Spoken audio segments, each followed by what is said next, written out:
Identify and book the world's best speakers for your next event. MENA Speakers is the leading speakers and MC bureau in the Middle East. We bring global talent to the region and have established the region as a key global hub for speakers. Inspire and motivate your audience. Find exactly what you are looking for by working closely with us to assist you in understanding the cost-benefit analysis tied to selecting a speaker for any event. Ensure that your audience is educated, engaged, and empowered. Connect with us for a quick response and tailored advice. Book your speakers now.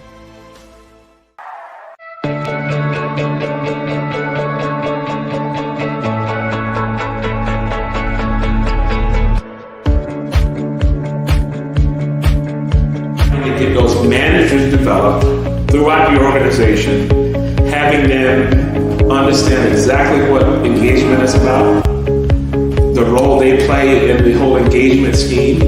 It's not just the organization that comes back and our scores were very low. Well, that comes back down to every manager.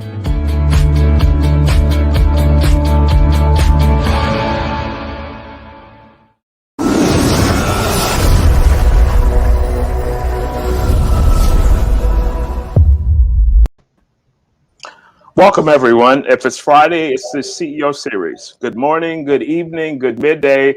Depends upon what part of the world you're in. Our guest today is Jan Bruce, who co-founded Mequilibrium in 2011 to help people and organizations deal with the stress of change, uncertainty, and adversity. Under Jan's leadership, Mequilibrium continues to show strong momentum in 2020 as well as 2021. Expanding business with current customers, enterprise customers, expanding the company's partnership with such esteemed brand as SAP and Towers Watson. Jan has experience in all facets of digital and print media, from brand management, marketing, ad sales, content creation, circulation, customer acquisitions. In 2002, she signed on as Body and Soul's Chief Executive Officer and led a small round of funding to relaunch the business at a valuation of $2 million, and that was eventually sold to Martha Stewart Living, where we met a while ago. So, Jan, welcome to the show. Thank you, Ron. I'm delighted to be here and to be connecting with you. Yeah, it's cool, because when I read the quote on the Martha Stewart piece, and we were working together back, I think 10 years, 15 years, whatever it was, about 15. Back during that time. Interesting times, as we've already discussed. During that time, you were a successful editor and publisher, magazine business, and now you're a technologist. Whoa, that's a hell of a career journey. How did that happen? It's pretty resilient, right? It's a sign of resilience, exactly. Well, I started, people say to me, how did you start your career? Or where'd you grow up? And I often say I grew up in media. Media was, I was trained as an editor, and I learned to be a publisher in those days. Initially it was print, but I also, early in my career worked in a lot of different mediums. I worked in broadcast and newsstand and radio. I worked for a company that had a lot of those different properties. So I started early on to be familiar with all these different, what we call today modalities, and that they all have different sort of rhythms to them. They work differently and they have different levers, but I just loved it. I loved helping people with information, and I loved exciting people and delighting people, with words and visuals. And my story is that I started as an editor, but someone one day said, you know what, you are a marketer. You are, you're an editor, but you are a marketer. You are a persuader. And what happened was I ended up getting into more business type positions, and originally in media, often in the news industry, but my real passion was well-being. And about 10 or 15 years into my career, I started doing business turnarounds, which you probably don't know. And what happened was I started seeing media properties that were not positioned successfully, that I thought could be better, could be more successful if they were more, more consumer oriented, more practical, more accessible to people. And I started because I kind of was a seeker. I said, okay, let's see if I can buy these properties and reposition them, turn them around, and then sell them. And that's actually what happened with Martha. I had taken over this very old company that originally was called New Age Media, Ron. And New Age was kind of like, whoa, that was Yeah, it goes stuff. back to the hippie side, right? Yeah, but what I saw was that, Oprah was talking about yoga, and Christy Turlington was on the cover of Vogue talking about, well-being and natural foods and yoga. And I was like, okay, there's a lot of great content here. Let's turn this into body and soul. And our website was wholeliving.com. Yeah. And I bought this distressed asset, which was, I used to say it was like a fabulous old brownstone with great bones, but really kind of needing to be gut renoed, and we repositioned it as body and soul, and we built it up, and really within 2 years we sold it to Martha, who saw that, Martha would say, we own living, we own the domestic arts, but whole living, why not? That's equally important, to take care of yourself. And so we had, it was a very, it was a wonderful time, because she saw that we had omnimedia potential. And it was, it was just a wonderful opportunity. I think of my career from editor to marketer to business person. I mean, I learned a thing about, doing turnarounds and then sales. But, the thing is, in work, there's skills and there's passion, right? Okay. And, I acquired more skills, but my passion was always about, helping people and well-being and, inspiration for people. I've followed your company since you started, and then when COVID hit and kind of thing, I said, were you really onto something? Because everything that you're talking about now from Mequilibrium is where we need to be post-COVID. And if there was ever a kind of which way the wind is blowing, let me go that way, that was a perfect move. That was a perfect move to do that, because as you said, the body and soul was kind of new agey kind of approach, but that was cool, that way that you were able to see the business behind that and build up a brand beyond that. Right. Yeah. And, it was about making it practical, not preachable, not preachy, and, accessible, not ideological. But I think that when you really know a subject, I think people do two things. When they understand a subject, it's either, they get so holier than thou about it that they can't see how to make it accessible to people. Yeah.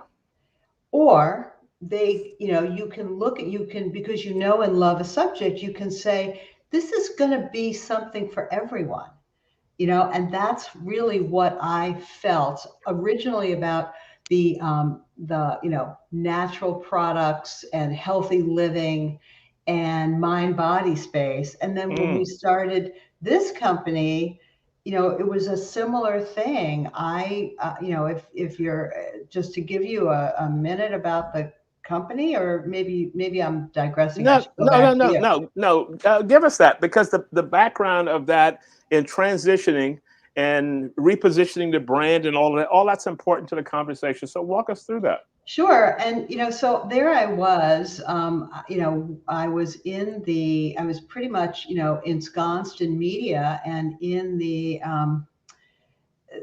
the mind, body, holistic health, sustainability field.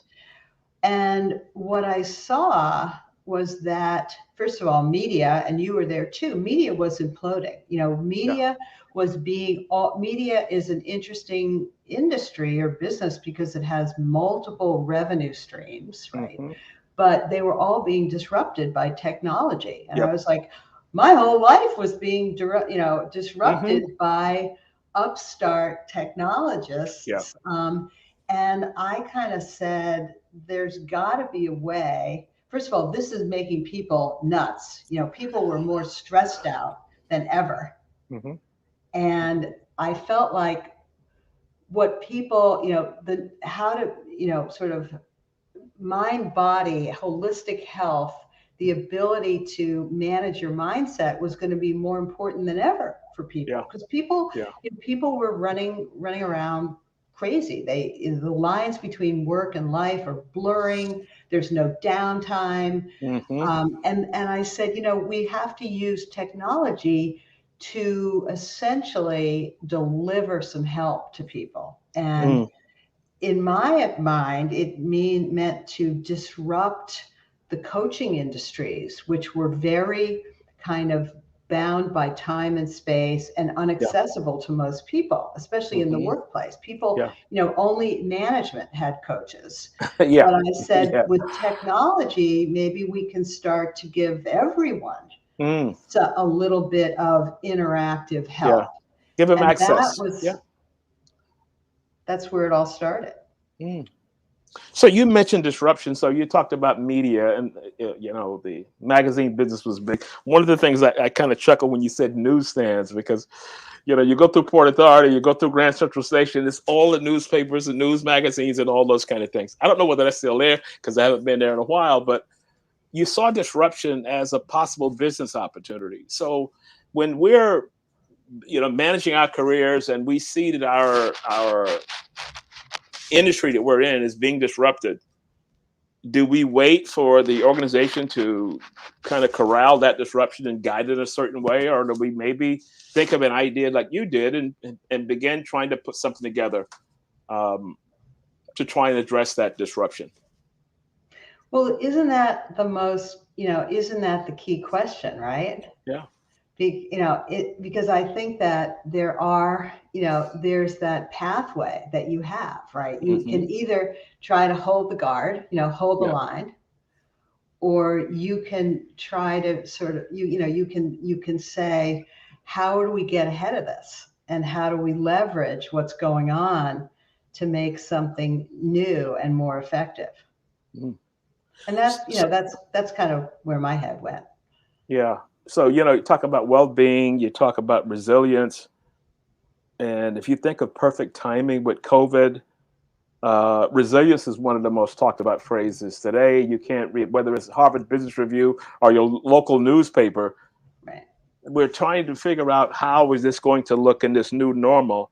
So tell us how your product enables people to navigate, this resilient space, purpose, well-being, and all those kinds of things. So kind of give us kind of a little pitch as to how you approach it, and what is the why behind it? Why do we need to do this? Sure. So the why. So first of all, let me just set level set about resilience. How about that? Okay. And Cool. Because people say to me all the time, well, what is resilience? And you ask people. The good news is everyone's, as you say, everyone's talking about it. The tricky part is that the word gets overused and potentially misunderstood. I always say that, well, the textbook definition, or the psychological definition, which is really a psychological term, or psychological sort of state of being, is the ability to withstand pressure, stress, adversity, and bounce back, but then also optimize. So I think a lot of people think of it as just like in Angela Duckworth's, that's kind of a famous book. Yeah, I read that Grit. book. There is an element to grit and tenacity and staying power to this. But, forgive me if I'm dating myself, but we all remember that. Well, many of us remember that old cartoon, Wile E. Coyote, Roadrunner and Wile E. Coyote, right? Best And cartoon ever.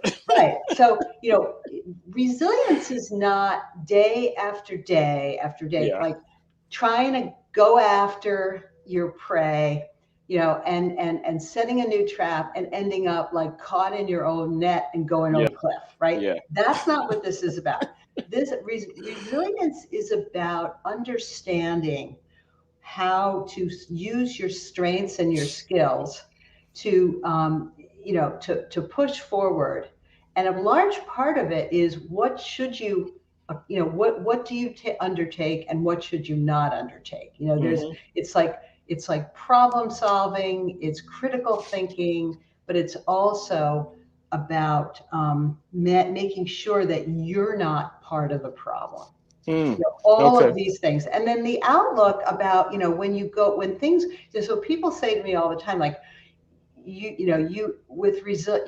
how did you get your business to navigate through COVID? We are a very resilient culture. We practice resilience. We understand how to help people have that adaptive and agile mindset.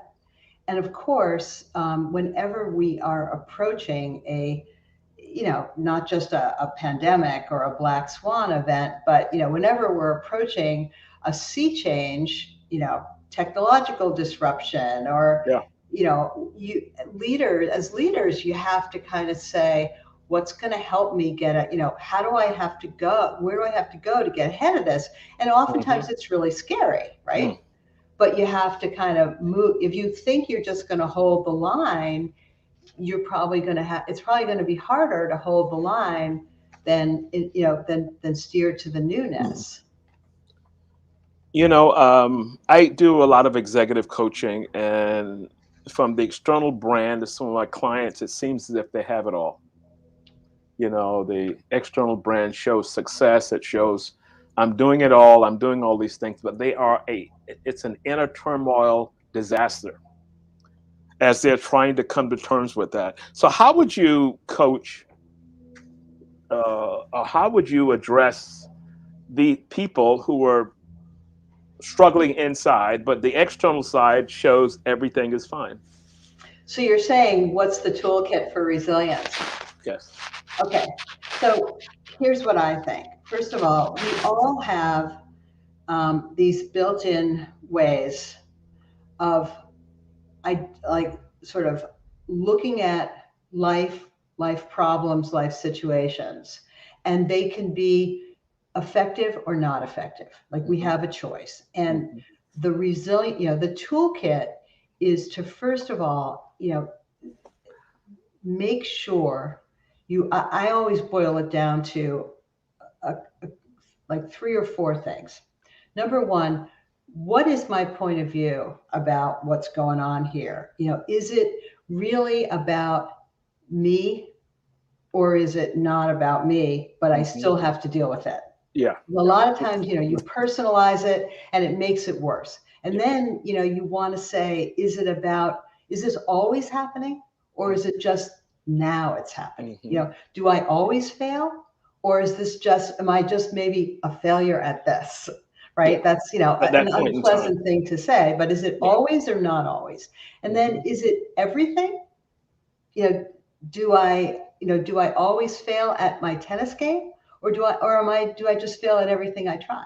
Mhm. Is it everything, or is it not everything, just this thing? If you can manipulate your thinking into understanding that it's really that you have the power, but it's not always going to be this way, that is that is, like, in Okay. my opinion, the first step into getting in position to solve the problem. Mm. And then, beyond that, I am a huge believer in self-care and energy. You got to have the fuel. Yeah. And then thirdly, you got to ask the questions. You got to be open-minded and really not assume you know the answer until you really ask the questions. So that's kind of, it's not a silver bullet. You've got to be this opening, questioning, open-minded questioning, but critical thinking person. A lot of reflection to see, to analyze various situations and trying to probably figure out, what did I do well, what did I not do well, how can I improve upon that? So I'm kind of a reflecting person. I reflect every day, in the day. I reflect in the week, looking back at a week. So I started this process in Dubai. I would walk every day. And people would say, oh my goodness, you're walking and exercising. It wasn't really about that. It was about just clearing my mind. Walking out and looking at the water in Dubai Creek and taking photos and all those kind of things. It took me away from the pressures of work. And that was the way I dealt with the resilience part. And then when I came back, I was refreshed, because what I found was the days that I did not walk or do anything, it was a heavier load to carry. When I'm on a virtual and I'm talking to people all over the world and I've got to appear to be on and all these kinds of things that we go through in this new medium. So that worked for me, reflection. No, I think that's absolutely right. It totally works for me to get, to clear my head. Exercise is a huge strength builder. I don't mean physical strength. I mean mental strength. Yeah, mental. I think you're absolutely right. I mean, I think having that perspective, getting just the perspective from distance, and that, sort of open, clear mind is so foundational, especially, leaders today are under so much pressure. Yes. Trust me, I deal with a lot of them every day. So let's talk about leadership. Why should a leader care about, the resilience and the well-being? We got work to do. Let's get back to the P&L and all those kinds of things. What do you tell a leader that doesn't understand the resilience part, or understand the kind of new age, as you mentioned, approach to a workforce as well as that leadership team? Yeah. Well, first of all, I don't know about you, Ron, but in my career, I have never heard leaders and CEOs talk about overwhelm the way they talk about it today. I mean, when I was early in my career, all the people I worked for thought overload and overwhelm was a good thing. Load them up. Yeah. That's good. Badge of honor. Right. It's a badge of honor. You're not, I'm on the road 200 days a year. Don't talk to me about traveling, whatever. But I think that today, leaders are, leaders of almost every business understand at some, existential level that they need to transform their business in order to stay where they are, which is relatively new. I mean, if you think about it, every company has been changing the way because of technology, the way they talk to their customers, ship their products, make their products, talk to their employees, run their businesses. Everything is transforming. And in order to stay ahead and stay where they are, they need to manage that. At the same time, their people are burned out and stressed out, and they're checking out. We've heard about the Great Resignation. Yeah. And so, what I think the business case is that today, burnout and stress and mental health issues, anxiety, aggression, and turnover, attrition. These are the things that will cripple your business. Yeah. And you must see these as connected to engagement and mental well-being and purpose and culture. This is not a nice to have any longer. You've got to build that into your organization. Without it, you don't have the workforce that can adapt and be and sort of rise to what you need to do to be successful in this new era. And so, what we do a really good job. Our business, just, I don't know if I said this, if you just to get this out there, Mequilibrium, my company today, and I think you said this nicely in the intro, we help large global organizations in a very sort of, we help them develop a more resilient workforce. And that is, three things. It's individual in a very personalized digital experience to help people develop the skills that they need to be more resilient. We help leaders and managers and teams do that, because you have to go like not just bottoms up, but top down with developing that mindset. But then also the third thing is that we give management the data, the insights that they need. Evidence-based. So you show a CEO or a CHRO that their people are suffering, are burned out, they can't focus, and that is a real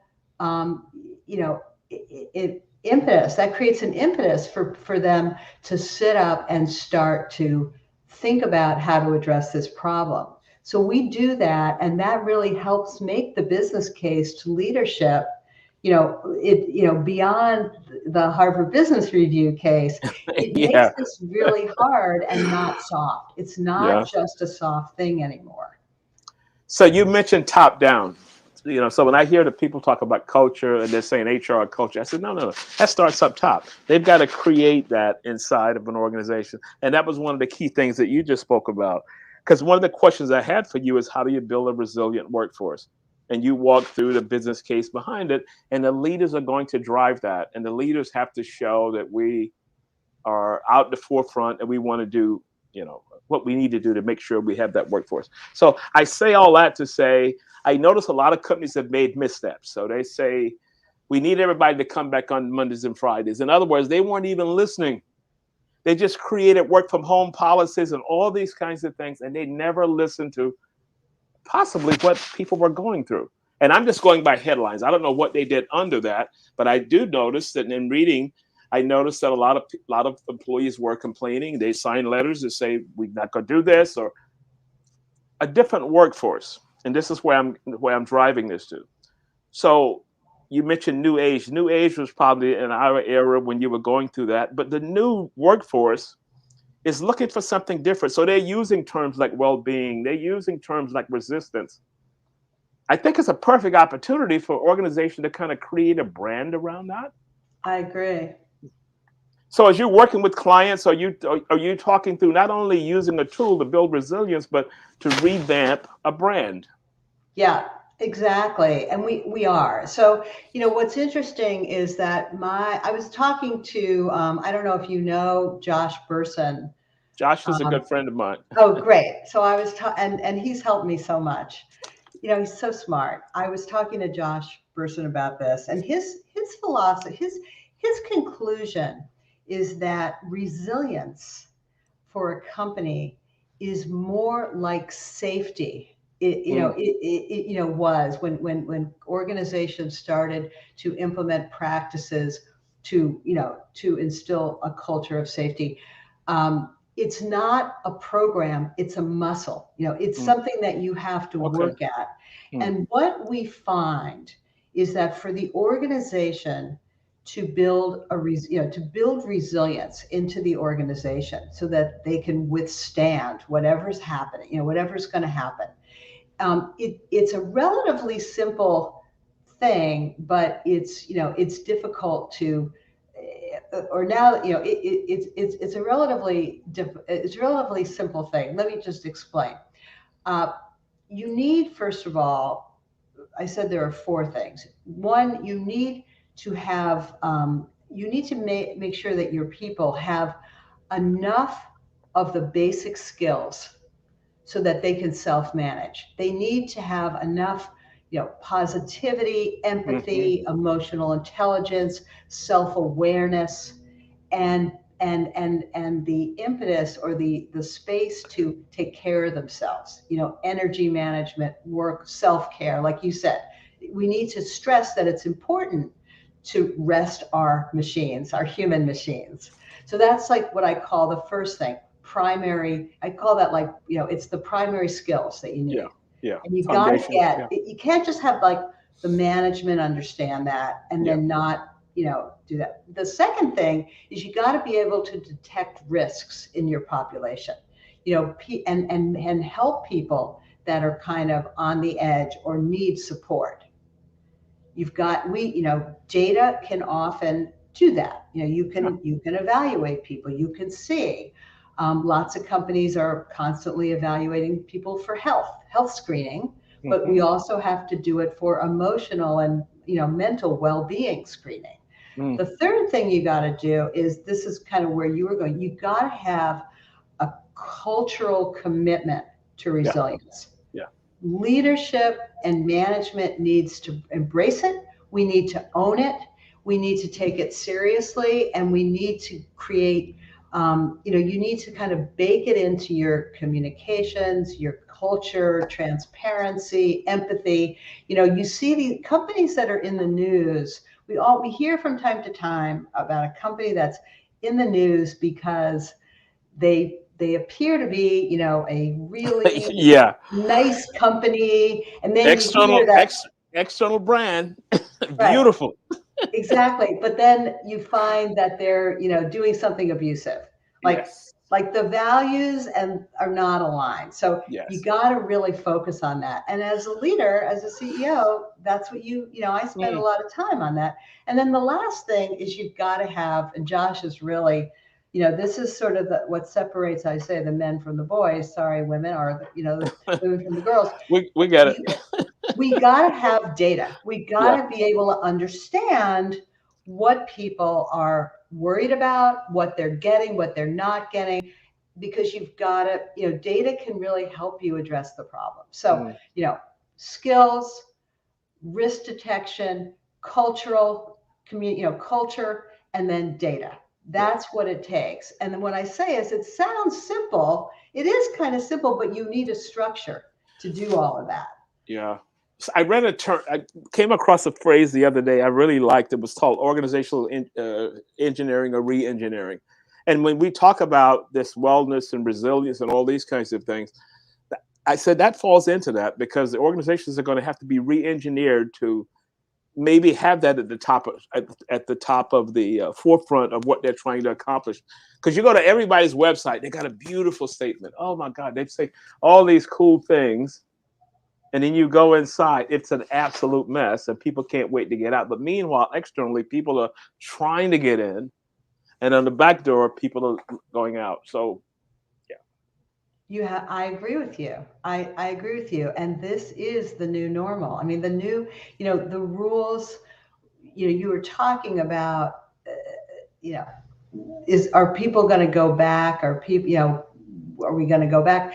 This is, we are in, how do I say this? The only constant right now is that things are going to keep changing, and people need to be prepared for that. They need to feel good about it. They need to try to feel good about it. I mean, look at how we're working, right? Yeah. Hybrid, flexible. Yeah. The rules are, people are like, every day things are changing. And then, you've also got this new trend that I'm interested in, is that companies, really big companies, are divesting themselves. They're breaking themselves up because they're almost like too big. They're too big to be agile. They're too big to adapt. Yeah. Remember when you and I were working together, it was like the whole thing was too big to fail. Yeah. Now it's too big to change. Yes. So. Yeah, turning that big ship around in the ocean, or whatever that metaphor is as it relates to that. So let's have a commercial break. And I think we have a video from your company and can give the audience a better insight as to what the company is about. That's so wonderful. Let's go for a commercial break. Mequilibrium makes great companies. We work with some of the biggest companies in the world, and we help them be as agile and adaptive and up for the challenge as they possibly can be. Mequilibrium is the leading solution to build resilience in individuals and organizations. And resilience has never been more important than it is right now. Companies need to not only just respond to challenges, but they need to be open to opportunities. The pace of change has never been this fast, yet it will never be this slow again. Resilience is a choice.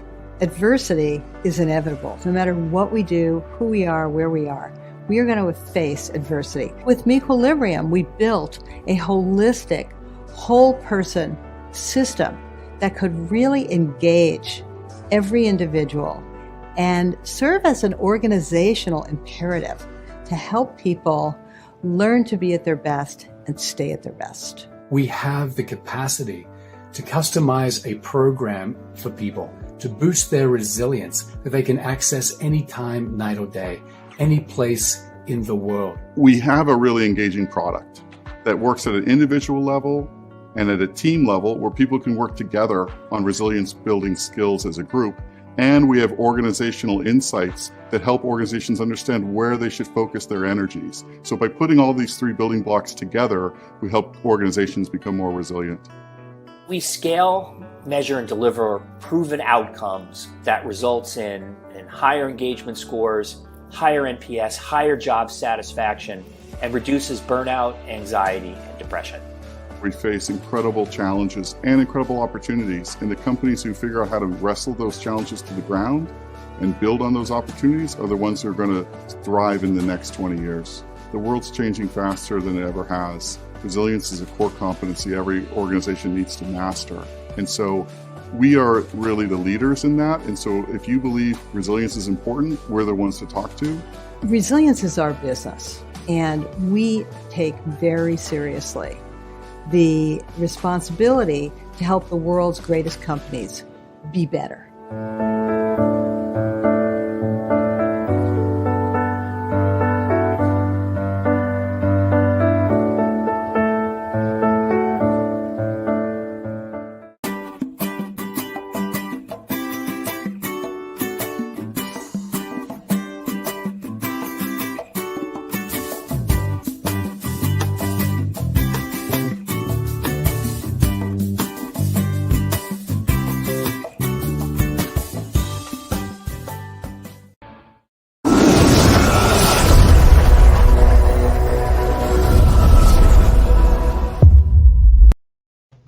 I love that video. Oh my goodness, I love that video. You touched on all the key points, as it relates to that. One of the things you mentioned in that video was, I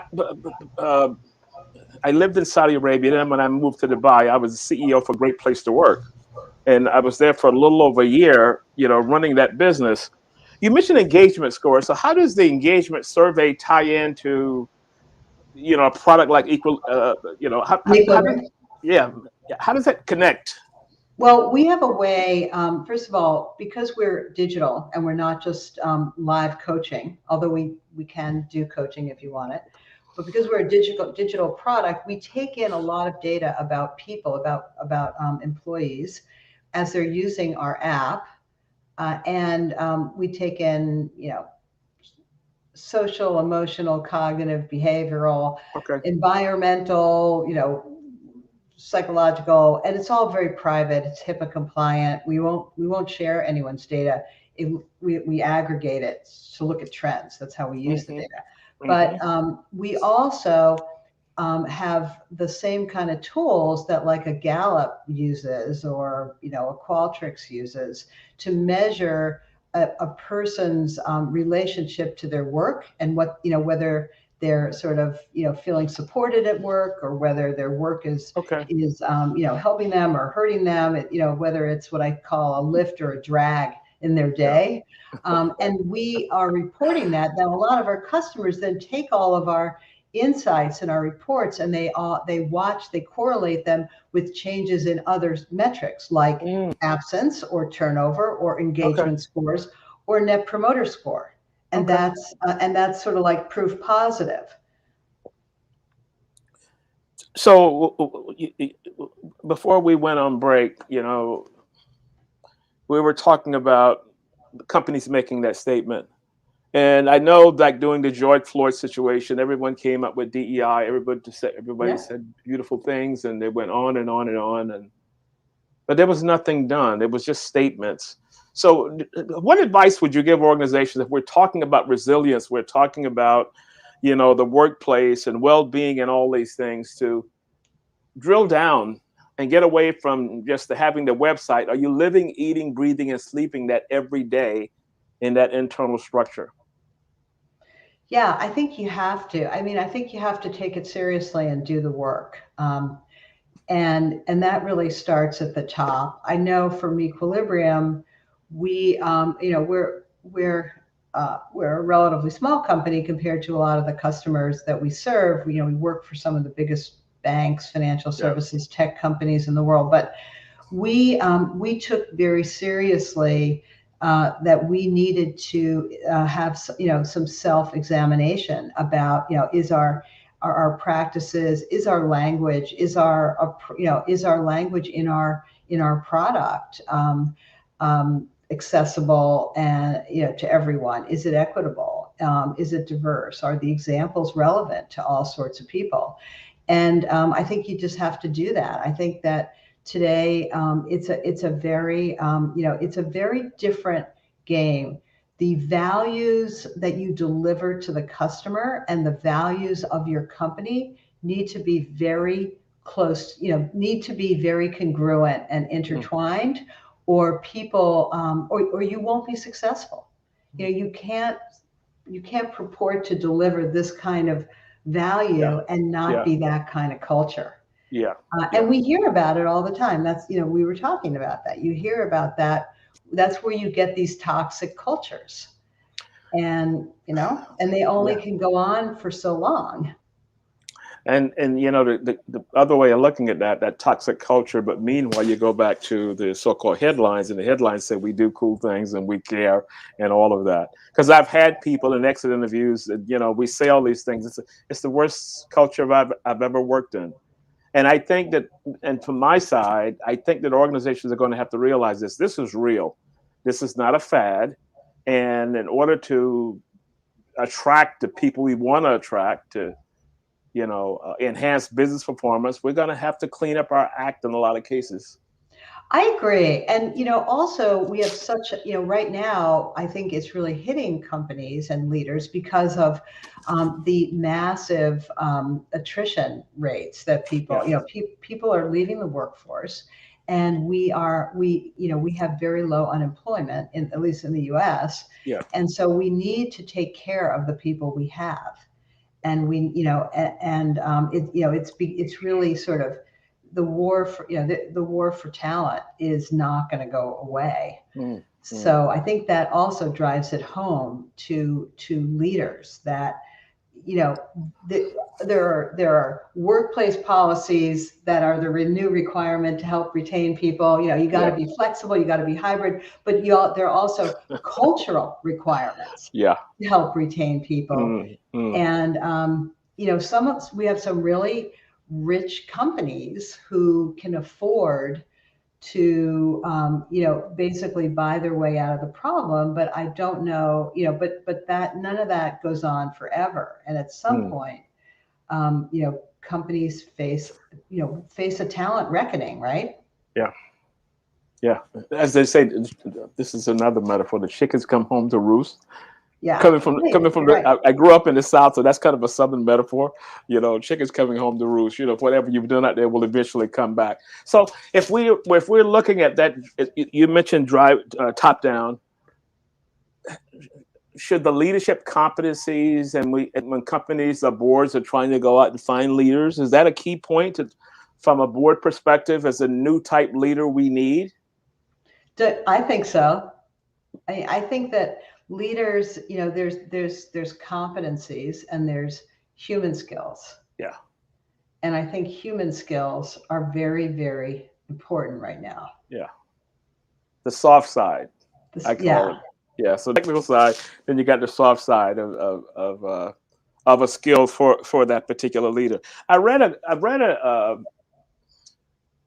quote. It wasn't really a quote, but I read a fact that the org chart, the 6-day work week to 5-day work week, that transition was 100 years ago. And I found that unique because here we are struggling with work from home, work from anywhere. It's the same thing as going back. And when you go back 100 years and read through that, a lot of the challenges that the leaders were saying, if we go from 6 days to 5 days, the repercussions, the same thing is being talked about now. But 100 years, and COVID has given us a situation to start from a blank slate. And I think we should welcome that and to try and let's just start from scratch. We have no reference point. Let's just try and figure out something. I totally agree with that. Yeah. It is a new day, and it goes back to what you were saying earlier. You either you can hold the line, or you can work with this and move ahead. Mm-hmm. And I think there's so much value in moving ahead.